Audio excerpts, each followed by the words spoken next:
dua lembaga yang Allah ciptakan, yang sangat penting.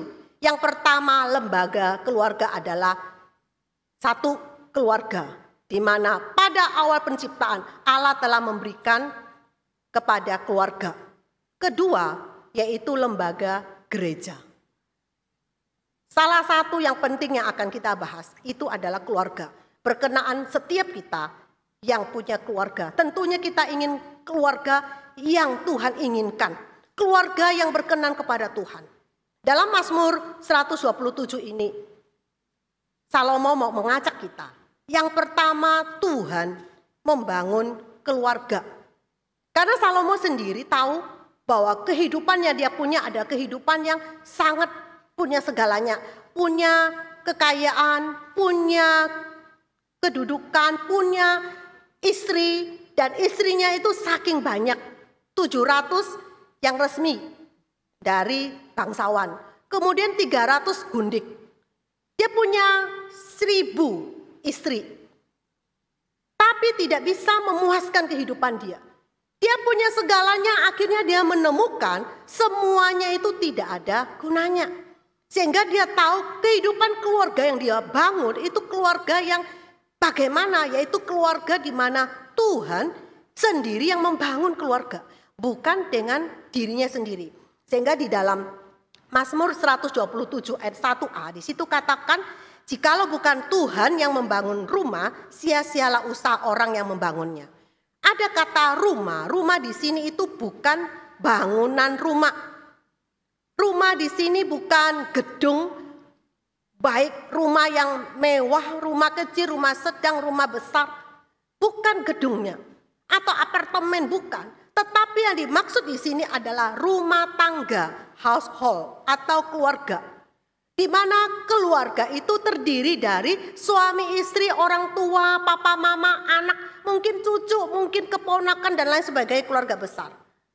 Jadi yang dimaksud Salomo itu adalah bagaimana membangun yang ada di dalamnya, anggota keluarga. Kalau ada masalah misalnya di dalam anggota keluarga, baik orang tua dan anak, diselesaikan secara Kristus. Bagaimana Kristus menyelesaikan masalah mereka. Kalau ada anak bermasalah, yang diselesaikan adalah anak. Bagaimana Kristus menyelesaikan masalahnya. Begitu juga suami istri. Kristus yang menyelesaikan, tentunya berdasarkan firman Tuhan. Bagaimana menghadirkan Tuhan di dalam keluarga. Itulah yang dimaksud rumah tangga, keluarga. Permisi bertanya, di sini yang dari keluarga Kristen, boleh acungkan tangan? Keluarga Kristen? Sedikit sekali ya. Kebanyakan bukan keluarga Kristen. Yang remaja, yang di atas, keluarga Kristen, papa mama Kristen? Oke, terima kasih. Ternyata tidak semua. Berbahagialah Anda, keluarga Kristen. Karena apa? Karena memang Tuhan berikan kepada kalian, keluarga Kristen punya papa mama Kristen. Itu yang dibangun adalah kalian sendiri. Jadi Salomo mau mengajak setiap anggota keluarga untuk membangun keluarganya. Di mana Kristus hadir. Di mana ada kasih, ada kedamaian, ketenangan, kebahagiaan. Kalau Tuhan membangun keluarga, maka itu ada satu yang diimpikan, ada kedamaian. Nah, di dalam Mazmur ini di awal Salomo mendahului dengan kata jikalau. Jikalau itu berarti ada kemungkinan manusia membangun rumah tangganya atau keluarganya tanpa Tuhan. Kalau manusia yang membangun rumah tangganya atau keluarganya dengan ambisinya atau si aku, maka akan sia-sia. Salomo mau menunjukkan itu satu teologia anugerah. Di mana kalau bukan Tuhan yang membangun keluargamu, sia-sia usahamu membangun keluargamu. Seberapapun kamu ngotot dan kerja keras, itu akan sia-sia. Apapun yang engkau kerjakan dengan fasilitas, dengan uang begitu banyak untuk anggota keluargamu, dengan semua fasilitas untuk keluargamu, semuanya dipenuhi. Kalau bukan Tuhan, itu sia-sia. Karena uang itu tidak kekal, akan habis. Kalau fasilitas yang lain itu akan habis. Bukan berarti tidak perlu, tidak. Tetapi kalau membangun tanpa Tuhan, itu akan sia-sia. Jadi kalau kita bisa survive sampai hari ini, itu semua karena anugerah Tuhan. Anugerah Tuhan membawa kita keluarga bisa sampai hari ini. Jadi sehingga Salomo itu menegaskan, kalau bukan Tuhan yang membangun itu sia-sia. Kata sia-sia itu artinya tidak ada gunanya. Saudara seringkali ngomong tidak sia-sia. Sia-sia artinya dibuang, percuma. Kalau kita mengerjakan sesuatu, kerja ngotot, akhirnya nggak ada hasil, kita buang. Itu artinya seperti itu. Dan kata sia-sia diulang sebanyak 3 kali.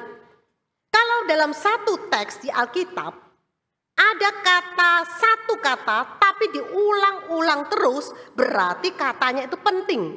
Kalau seperti orang tua kasih nasihat. Halo yang remaja, orang tua kasih nasihat 1 kali, kita merasa apa? Iya, gemes, sudah tahu. Tapi kasih ngomong lagi 2 kali, gimana rasanya? Kok ngulangi lagi, betul kan? Sudah tahu. Kalau diulangi lagi nasihat ketiga kali gimana? Sudah nggak mau denger. Mungkin telinganya pakai earphone ya. Seperti itu kan. Kalau orang tua ngomong 1 kali, kita sudah merasa sudah ngerti. Tapi ketika mengulang kembali ketiga kali, itu artinya penting sekali. Orang tua kalau nasihati pasti penting. Dan orang tua tidak sembarang menasihati. Apalagi masa-masa yang sempit. Kalau anak mau sekolah di luar negeri misalnya. Orang tua tidak mungkin bilang, hati-hati jaga, kamu makan teratur. Enggak mungkin seperti itu. Pasti dia cari nasihat dan terus akan nasihati. Ketika orang tua kasih nasihat, itu berulang kali. Hai anak-anak muda, itu berarti penting sekali. Orang tua, mungkin saudara merasa orang tua cerewet. Karena kalian tidak pernah menjadi orang tua. Tetapi ketika engkau menjadi orang tua, engkau baru rasano ya. Ternyata susah punya anak. Ketika kita belum punya anak, kita merasa bebas kan? Kita merasa apapun sesuka hati kita. Tetapi ketika kita sudah menjadi orang tua, kita baru rasano, aduh ternyata jadi orang tua tidak mudah. Jadi orang tua zaman sekarang gak akan gampang. Begitu juga Salomo, pemazmur mengingatkan, kalau bukan Tuhan yang membangun rumah, membangun keluargamu, membangun rumah tanggamu, akan sia-sia. Sia-sia. Jadi ditekankan kembali bahwa sia-sia ini penting sekali.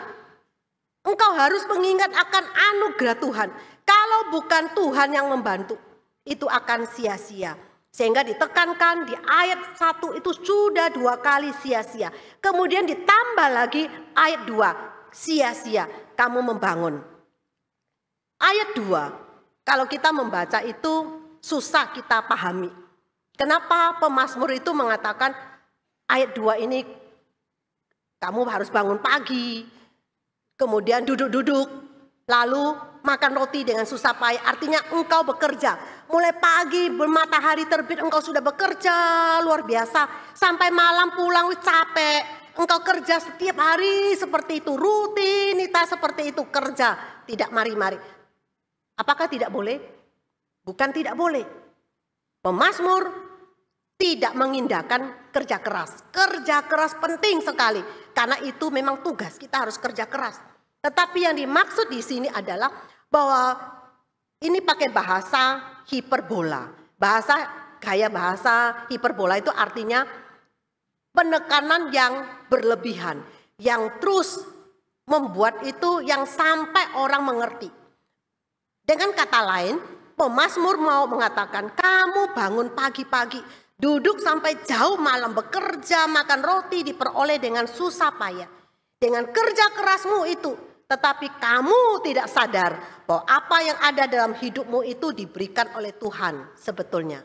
Jadi engkau bisa bekerja dengan keras, engkau mati-matian bekerja. Itu adalah Tuhan yang memberikan kepadamu. Engkau bisa mendapat hasil yang maksimal. Itu dari Tuhan, bukan dari engkau sendiri. Banyak orang berkata semuanya itu adalah hasil jeripayaku. Aku punya segalanya, aku punya semuanya. Itu dari hasil apa yang saya kerjakan.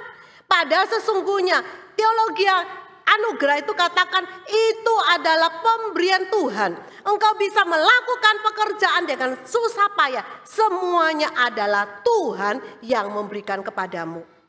Bahkan dilanjutkan dengan kata engkau tidur pun engkau akan dapat. Itu bukan mengajarin malas. Wah, kalau gitu aku nggak usah kerja, aku tidur aja, berkat Tuhan akan mengalir. Tidak seperti itu. Kata tidur ini artinya bahwa waktu engkau tidur, engkau benar-benar tidak ngapa-ngapain. Berbahagialah orang yang gampang tidur, saudara. Saudara termasuk gampang tidur atau susah tidur? Tidur itu adalah anugerah, saudara. Tidak semua orang bisa tidur. Ada orang nggak bisa tidur, harus konsumsi obat tidur. Ada orang bisa tidur, duduk langsung tidur. Kalau di kebaktian tidur, duduk langsung tidur, itu dicurigai bisa sakit diabetes ya. Maklum sekali. Memang kalau orang tua-tua kita nggak bisa maksa. Orang tua-tua itu kalau duduk ngantuk. Kenapa? Karena diabetes, kolesterol, darah tinggi. Memang seperti itu. Tapi ini tidur yang dimaksud ini adalah beda. Tidur yang dimaksud adalah waktu engkau tidak bisa ngapa-ngapain. Waktu engkau hanya berserah kepada Tuhan. Waktu engkau tidur tidak ada yang bisa bekerja apapun. Itu Tuhan memberikan roti kepada orang yang dicintainya. Jadi engkau melakukan pekerjaan, engkau tidak melakukan pun Tuhan yang memberikan berkat kepadamu. Artinya adalah anugerah Tuhan tidak bergantung pada jeri lelamu. Engkau punya segalanya, engkau punya rumah tangga yang baik. Itu semuanya itu adalah Tuhan yang memberi. Anugerah Tuhan memampukan engkau memiliki semua itu. Jadi Tuhan yang membangun rumah itu akan memberikan kebahagiaan, ketenangan, kasih, kedamaian di dalam keluarga. Saudara, saya yakin setiap kita ingin keluarga damai-damai. Hubungan orang tua dengan anak damai-damai. Hubungan anak saudara dengan saudara damai. Hubungan anak menantu, mertua menantu damai-damai, bahagia. Semua orang kepingin. Dan kuncinya adalah Tuhan yang membangun keluarga. Kalau Tuhan yang membangun keluarga, setiap anggota itu akan dibangun dengan benar. Semua orang punya fungsi masing-masing. Ketika salah satu tidak berfungsi, itu namanya disfungsional. Ketika suami, orang tua, atau papa yang tidak lagi berfungsi dengan baik, itu namanya dysfunction. Begitu juga istri, ketika tidak bisa lagi berfungsi dengan baik, itu namanya dysfunction. Demikian juga anak-anak. Jangan pikir anak-anak remaja, oh aku sudah besar, aku bisa seenaknya. Enggak bisa. Itu kalau engkau tidak lagi menghormati orang tuamu, berarti engkau sudah tidak berfungsi, disfungsional. Oleh sebab itu, kalau Tuhan yang membangun keluargamu, berarti setiap anggota keluarga, baik sebagai anak kecil, anak remaja, orang tua, atau mertua atau siapapun, itu kembali lagi bagaimana dia menghadirkan Tuhan. Yaitu Tuhan yang membangun keluarga. Jadi kita tidak perlu khawatir, kita tidak perlu cemas, kita hanya bergantung kepada Tuhan. Saudara, saya waktu mahasiswa itu sering melihat dan mengamati dosen-dosen yang berkeluarga. Jadi kita melihat, oh ini keluarga dosen A, ini keluarga dosen B, ini keluarga ini senang. Karena apa? Dari situ bisa belajar sesuatu. Oh ternyata keluarga ini bagaimana dalam berinteraksi dengan anak ini begini. Semuanya kita melihat. Dan satu contoh bagi kita. Saya yakin setiap kita itu pasti melihat. Dan kita kembali lagi kepada diri kita. Dalam anggota keluarga kita. Sudahkah kita menghadirkan Kristus di dalam keluarga? Sudahkah Tuhan yang memimpin keluarga kita? Sudahkah Tuhan yang mengatur keluarga kita? Kalau Tuhan mengatur keluarga, maka semuanya itu akan berfungsi dengan baik. Maukah saudara? Kemudian yang kedua, keluarga sebagai berkat dari Tuhan. Di ayat 3 sampai 5. Saudara, di dalam ayat 3 dikatakan sesungguhnya anak-anak lelaki adalah milik pusaka daripada Tuhan dan buah kandungan adalah suatu upah. Pada waktu perjanjian lama, Tuhan mau memberkati umatnya. Salah satu cara adalah memberikan keturunan atau anak. Saudara masih ingat ketika Abraham, Tuhan bilang, keluar dari tempatmu ini. Kemudian Abraham juga dijanjikan, aku akan memberkati engkau. Lihatlah di langit, banyak bintang-bintang. Lihatlah di pasir, keturunanmu begitu banyak, tidak bisa terhitung. Abraham menanti, mana janjinya, mana berkatnya. Kemudian kita lihat Yakub. Yakub punya anak banyak. Itu Rahel dari Lea, itu totalnya 12. Kemudian waktu Hana ketika dia sudah menikah, belum punya anak, bingung. Lalu berdoa, minta. Karena memang salah satu cara. Zaman dulu itu banyak anak, banyak berkat. Kenapa? Karena zaman dulu itu punya pemahaman, kalau anaknya banyak, nanti orang tua itu bisa tua, betul? Ketika orang tua sudah tua, anak sudah makin besar. Jadi anak yang merawat orang tua pada waktu orang tua sudah tua. Karena di zaman perjanjian lah orang Yahudi itu seperti itu. Anak diharapkan untuk menjaga orang tua. Karena kewajiban anak untuk menjaga orang tua. Sehingga di dalam hal seperti ini itu adalah tradisi di dalam orang Yahudi. Sehingga banyak anak banyak diberkati. Itu zaman perjanjian lama. Tetapi zaman sekarang,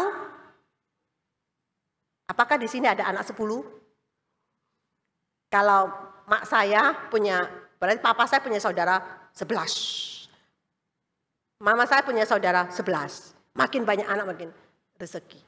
Terus mari gitu papa saya sama mama saya, ya, jadi saya saudara itu semua punya anak, saudara itu 5. Dari mama saya yang nomor 1 punya anak 5, adiknya juga punya 5, semua 5, 6, 5, 6. Banyak sekali. Kalau zaman sekarang, apakah banyak anak, banyak berkat? Amsyong, saudara 10 anak, adakah? 10 anak? Gak ada 10 anak. 1 anak itu pusing keliling. Kenapa? Karena didiknya susah, apalagi pendidikan susah sekali. Biayanya mahal sekali. Apakah biaya anak pendidikannya murah enggak? Kita sampai guyonan, coba SKE, kasih sekolah gratis. Pasti semua punya anak. Punya anak yang banyak. Karena pendidikannya mahal. Sehingga untuk zaman sekarang, kalau 1 orang yang bekerja enggak bisa. Perlu 2 orang bekerja, suami istri bekerja. Kalau enggak cukup. Memang realitas seperti ini. Jadi mau punya anak banyak, ya enggak bisa. Karena selain pendidikan, ekonomi biayanya susah sekali. Kedokteran juga susah. Melahirkan anak jutaan, betul enggak? Ada melahirkan anak, dulu zamanku itu cuma 1 juta. Di RKZ dulu aku. Sekarang 10 juta, mahal sekali. Jadi serba mahal sehingga keluarga hanya punya anak 2. Yang punya anak 2 angkat tangan, termasuk aku. Ada punya anak 5? Gak ada. Punya anak 3 ada gak? Wah, anak 3 ada. 3. Cuma 2 orang, selain itu semuanya punya anak 2. Maksimal kan? Bahkan ada orang punya anak 1, gak mau punya lagi. Alasannya apa? Mahal sekolahnya. Karena tantangan seperti itu. Karena di zaman sekarang gak gampang. Kenapa? Memang bahkan ada satu pendeta yang terkenal hebat. Menyuruh jemaatnya punya anak banyak. Minimal 3, maksimal 4. Saya pernah ketemu, terus saya bilang, ketemu ada satu jemaat gitu. Loh anaknya berapa? 4. Hah 4? Loh kenapa? Disuruh beranak. Kenapa? Karena penting. Jangan sampai orang luar dimenangkan masuk ke gereja. Nah kita anak-anak Tuhan itu harus beranak banyak. Sehingga bisa masuk di tengah-tengah dunia. Masuk logika juga ya. Tapi nggak berpikir bagaimana susahnya mendidik anak-anak. Nah kita kembali lagi bahwa anak itu adalah anugerah tambahan. Di mana anak itu milik Tuhan, bukan milik kita. Kadang-kadang orang tua memang tidak tega. Kita mau ikat anak kita sehingga anak kita tidak boleh ini, tidak boleh itu, apalagi anak pertama. Saya pun menyadari kalau saya waktu punya anak pertama, tidak pakai pembantu, tidak pakai suster, sendiri yang jaga. Tidak boleh ini, peraturannya banyak. Saya sama suaminya bilang gitu, kamu tuh selalu ngomong tidak boleh. Punya listnya banyak, tidak boleh nonton TV, tidak boleh ke ini. Karena anak pertama. Jadi kita jaga dengan baik, hati-hati kalau jatuh, nggak boleh makan ini, nggak boleh itu. Karena seperti itu. Jadi merasa anak itu milik kita. Jadi kita jaga, kita lindungi, jangan sampai dipengaruhi oleh hal-hal lain. Jangan sampai pergaulannya, sampai kalau sekolah apa ditelepon, ditanya temanmu yang mana. Kita rasanya orang tua itu betul-betul memperhatikan anak, karena anak pertama. Begitu anak kedua beda lagi. Betul nggak saudara? Anak kedua ucul-uculan ya wes. Kamu mau jatuh mau enggak, gak apa-apa. Itu seperti itu. Padahal anak itu adalah titipan Tuhan di mana Tuhan mempercayakan saya dan saudara untuk mendidik mereka di dalam Tuhan. Jadi bersyukurlah, berbahagialah saudara. Nah, di dalam ayat ini dikatakan anak-anak lelaki itu adalah milik pusaka. Milik pusaka itu artinya warisan atau heritage. Itu yang diberikan Tuhan. Saudara kalau pikir warisan, kira-kira dalam otak saudara, kira-kira pertama kali apa yang muncul? Warisan. Apa yang muncul saudara? Oh ya pintar, cinta, duit. Oh ya langsung. Itu memang warisan itu langsung pikir uang, betul kan? Wajar memang. Mana ada warisan kasih daun? Ada enggak? Enggak ada. Itu seperti itu. Semua orang sudah tahu itu warisan. Anak ini adalah warisan. Itu yang Tuhan titipkan buat kita. Tentunya kalau secara umum warisan itu berguna, betul nggak? Warisan itu bernilai. Kalau secara materi, uang bernilai, rumah bernilai, jaga nama baik keluarga bernilai, apapun bernilai. Tetapi kalau di dalam Tuhan, itu warisan itu anak itu dititipkan di dalam keluarga kita. Dititipkan kepada saudara-saudari, kepada saya. Itu warisan yang Tuhan titipkan. Kira-kira kita mau mewariskan apa buat anak kita? Apakah kita wariskan hanya untuk uang? Ataukah kita warisan untuk bisnis kita? Lanjutkan bisnis kita? Ataukah kita wariskan untuk menjaga nama baik keluarga? Atau apa? Yang Tuhan inginkan kita adalah warisan iman. Iman yang kita miliki harus kita wariskan. Karena anak ini berharga di mata Tuhan. Bahkan di dalam selanjutnya dikatakan anak-anak ini seperti panah di tangan pahlawan. Demikianlah anak-anak pada masa muda. Anak panah itu penting sekali.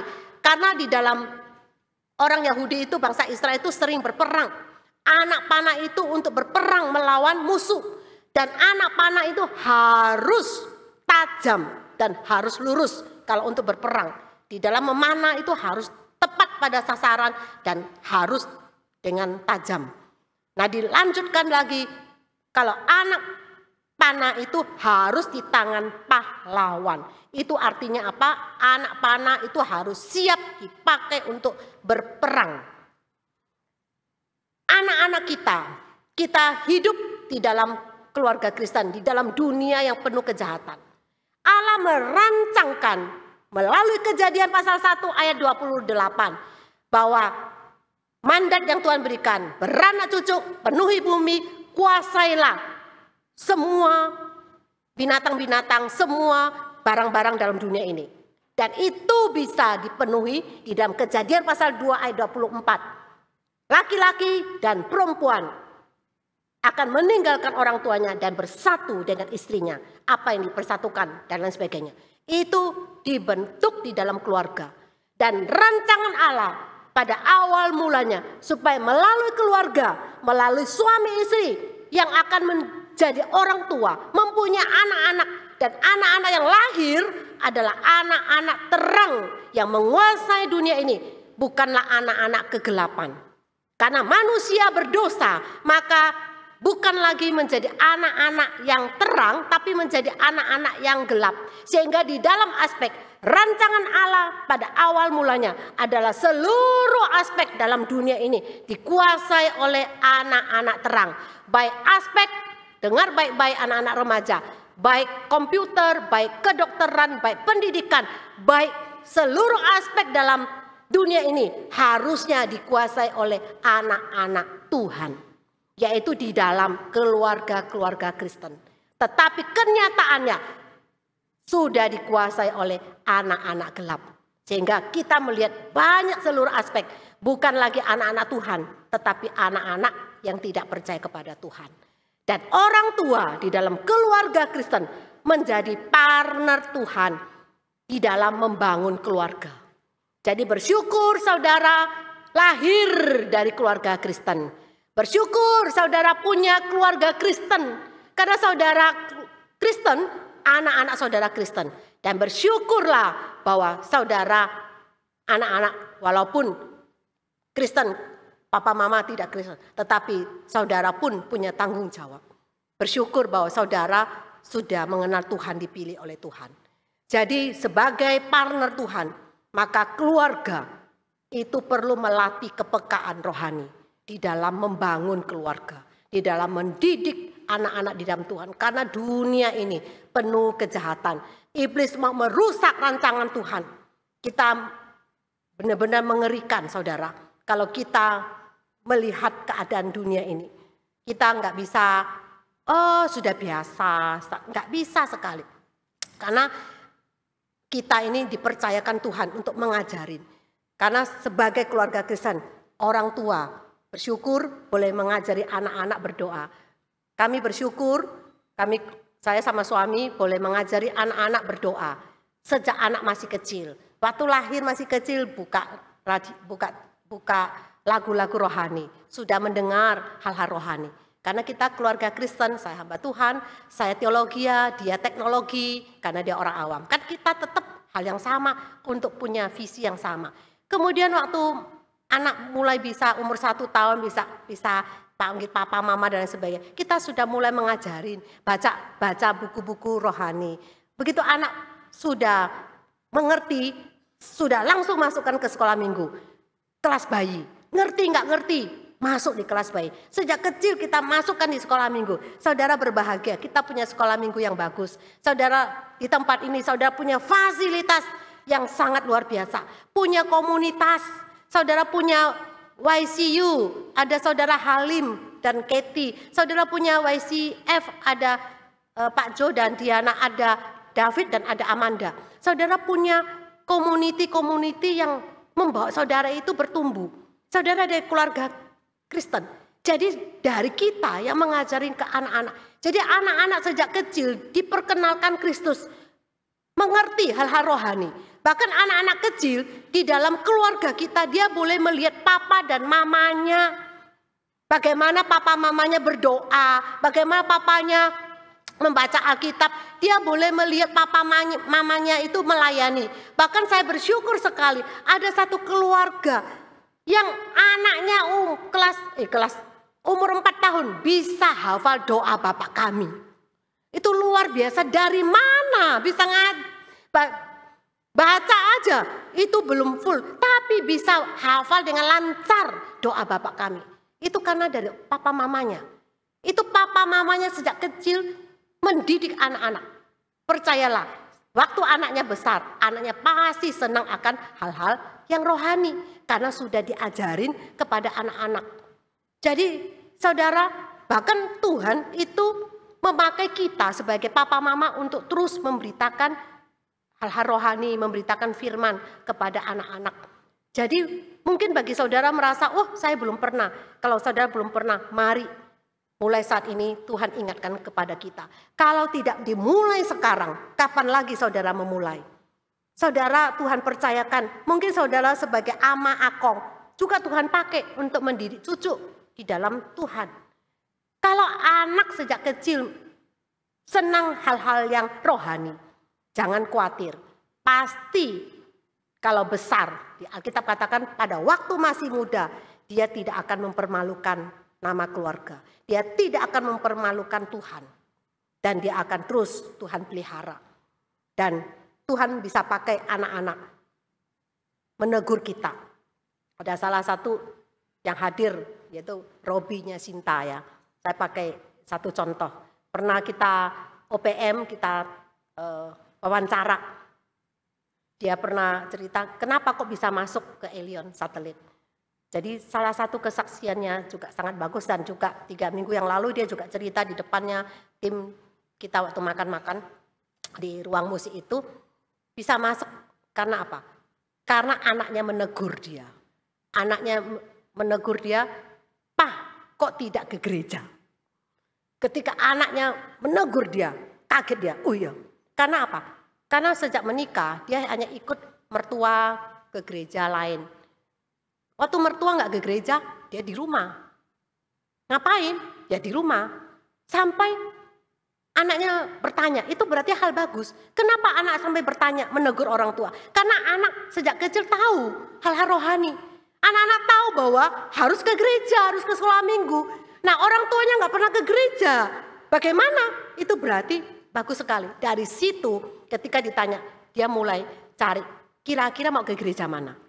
Karena anaknya sekolah di SKE dan anaknya sering tampil di Elion, bersyukur Elion punya relasi integrasi karena SKE itu milik Elion, dan bersyukur untuk SKE boleh tampil, seringkali tampil dan menghadirkan orang tua. Dan dia salah satu ketika dia ke gereja bawa antar anaknya, ketemu komunitas YCF, ditarik. Wah, bagus juga YCF punya komunitas yang tidak bergumul sendiri. Saudara, jadi orang tua itu jangan bergumul sendiri. Dia pun dipanggil, kemudian di welcome. Akhirnya apa? Akhirnya dia bertumbuh di sini, bahkan jadi pengurus gereja. Itu artinya apa? Artinya bahwa keluarga Kristen, anak itu akan, anak hal-hal rohani, dia akan menegur kita dan akan membawa kita untuk kembali kepada esensi, kepada ketuhanan. Nah, salah satu George Mueller itu adalah seorang pendeta dan mendirikan panti asuhan di Inggris. Dia terkenal sebagai bapak yatim piatu. Dia merawat 10.000 anak yatim piatu. Dan dia mendidik anak-anak yatim piatu bagaimana punya kepekaan rohani, punya sense, punya hidup yang dekat dengan Tuhan. Bagaimana bergaul dengan Tuhan. Dan dia itu punya target adalah doa. Dia tidak pernah minta sumbangan. Selalu hidupnya itu berdoa kepada Tuhan. Mengandalkan Tuhan di dalam kehidupannya. 10.000 anak tanpa sumbangan apapun. Hanya mengandalkan doa. Nah, di dalam dia mau membangun panti asuhan karena panti asuhan tidak cukup tempat untuk menampung anak-anak panti. Lalu dia berdoa, dia hanya minta 3 minggu. Tuhan, kalau ini pekerjaan Tuhan, Tuhan mempercayakan panti asuhan ini, buka jalan. Dia doakan untuk pengusaha-pengusaha di kota tersebut, orang-orang kaya di kota tersebut di Inggris. Dia doakan satu-satu supaya Tuhan menggerakkan orang-orang kaya, orang-orang pengusaha di kota itu untuk memberikan support membangun panti asuhan. Dan dia minta 3 minggu. Nah, pas 1 minggu setelah dia doa, tiba-tiba datang satu pengusaha yang datang kepada dia dan memberikan satu cek yang begitu nilainya sangat besar, dan dia katakan, Tuhan menggerakkan saya untuk memberi. Dan George Mueller itu kaget. Enggak salah tak? Jangan dulu. Dia suruh orang kaya ini, suruh pengusaha kaya ini, kamu bawa pulang cek ini. Saya akan doa. Karena saya minta 3 minggu, tapi ini sudah 1 minggu. Belum. Saya minta Tuhan kurang 2 minggu. Kamu bawa. Kalau sampai 2 minggu berikutnya Tuhan tidak menggerakkan kamu, lebih baik kamu jangan kasih. Akhirnya dia terus berdoa. Benar sampai 3 minggu. Tetap orang ini kasih. Dia bilang, apapun tetap Tuhan suruh aku mendukung George Mueller ini. Ini artinya apa? George Mueller ini punya kepekaan yang luar biasa. Sehingga di dalam Mazmur 127 ayat 5 itu diulangi kembali dan ditegaskan kembali. Berbahagialah orang yang telah membuat penuh tabung panahnya dengan semuanya itu. Ia tidak akan mendapat malu apabila ia berbicara dengan musuh-musuh di pintu gerbang. Artinya ketika engkau mendidik anak-anak hidup di dalam takut akan Tuhan, punya keluarga yang baik, punya anggota keluarga yang baik, punya anak yang baik, punya orang tua yang baik, punya suami yang baik, punya istri yang baik, itu adalah anugerah Tuhan, berkat dari Tuhan. Dan ingatlah bahwa ketika kita membawa anak-anak hidup takut akan Tuhan, pada waktu dia kecil, Dan nanti dia akan besar, dia tidak akan memalukan keluarga. Karena di zaman sekarang, di mana Allah membangun nilai-nilai yang rohani, iblis akan menghancurkan. Tadi sudah dijelaskan ada 2 lembaga yang Tuhan ciptakan, yaitu keluarga. Laki-laki dan wanita akan dipersatukan. Dan iblis itu berusaha menghancurkan melalui keluarga. Jadi di sini kita melihat banyak hal-hal peperangan rohani yang anak-anak hadapi. Dan itu bukan biasa, itu adalah hal yang harus kita seriusi. Bagaimana anak-anak dewasa itu berperang, mereka berperang secara rohani, yaitu ketidakkudusan. Kita melihat banyak anak-anak itu harus benar-benar kembali hidup yang takut akan Tuhan. Kita tidak bisa menjaga 24 jam, tetapi firman Tuhan yang bisa menjaga dia. Sehingga dia bisa mengatakan mana yes, mana no. Dia bisa mengambil keputusan yang sesuai dengan firman Tuhan. Dan bahkan ada LGBTQA itu plus. Jadi sekarang itu banyak hal yang mengerikan. Itu sebenarnya bukan sekarang, tapi sudah dulu tahun 2015 ketika kami ke Amerika, saya pas di Philadelphia ketemu teman saya dan teman saya membawa saya ke rumahnya. Nah, sebelum ke rumahnya dia melewati satu sekolah dan dia berkata, "Kamu tahu, di sekolah TK loh, itu di perpustakaan sudah ada buku dan sudah di satu kurikulum buat anak-anak di Amerika bahwa papa dan papa, lahir anak, mama dan papa dan mama. Itu sudah dikenalkan. Dan bahkan ketika anak lahir, orang tua tidak boleh kasih jenis kelamin. Kalau anak, oh aku anak laki, misalnya kan kita, anakmu siapa? Laki, senang kan? Nggak boleh kasih jenis kelamin. Tunggu anak sudah besar, sudah bisa memilih dia mau jenis kelamin apa. Kalau dia mau jenis kelamin wanita, dia tulis wanita. Dia mau jenis kelamin pria, tulis pria. Kacau balau. Itu peperangan terjadi. Dan orang tua tidak bisa apa-apa. Dan bahkan waktu tahun 2019 ada mantan pendeta kita yang tinggal di Amerika itu, dia ngomong ke saya, tidak semua ya, kalau orang mau diberkati LGBT itu harus dilayani, kalau tidak masuk penjara. Itu sudah seperti itu, sehingga nggak bisa apa-apa. Kalau pendeta menolak, siap masuk penjara. Kalau tidak tolak, itu nggak masuk penjara. Keadaan seperti itu, itulah nilai-nilai dunia yang begitu jahat. Itu mau menghancurkan apa yang sudah ditetapkan oleh Allah dalam dunia ini. Makanya anak-anak remaja itu benar-benar itu satu peperangan rohani. Dan kita orang tua harus bertanggung jawab di dalam anggota keluarga kita. Sudahkah kita bertanggung jawab? Bagaimana dengan keluarga saudara? Mungkin pada saat ini ada yang luka batin, ada yang kecewa, baik orang tua kecewa sama anak, atau anak kecewa sama orang tua, mempertanyakan Tuhan. Mungkin tidak ada kasih, tidak ada ketenangan, tidak ada kedamaian, tidak ada bahagia, tidak ada sukacita dalam keluarga saudara. Jika tidak ada, mungkinkah saudara salah menempatkan Tuhan dalam keluarga saudara? Mari kita datang kepada Tuhan dengan penyesalan dan kehancuran. Tuhan mampu memberikan ketenangan dan kedamaian. Dan Tuhan mampu memulihkan keluarga saudara. Belum terlambat, siapapun saudara, baik jadi oma opa bisa mendidik cucu. Baik sebagai orang tua, suami istri, papa mama bisa mendidik anak-anak. Membangun relasi kembali. Baik anak bisa kembali lagi mengampuni papa mama. Orang tua juga mengampuni papa mama. Maukah kita kembali kepada esensi inti firman Tuhan. Bahwa Kristus dalam keluarga berarti Tuhan yang membangun keluarga. Tuhan yang hadir dalam keluarga. Ada kasih, kedamaian, ketenangan, kebahagiaan. Dan kedua, Keluarga yang Tuhan titipkan itu adalah berkat dari Tuhan.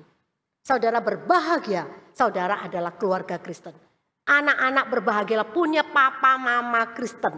Punya papa mama yang percaya kepada Tuhan. Karena dari merekalah kalian bisa belajar mengenal Tuhan melalui papa mama kalian. Mungkin papa mama yang belum percaya kepada Tuhan, kalian tetap berbahagia karena kalian sudah mengenal Tuhan. Anugerah Tuhan buat kita.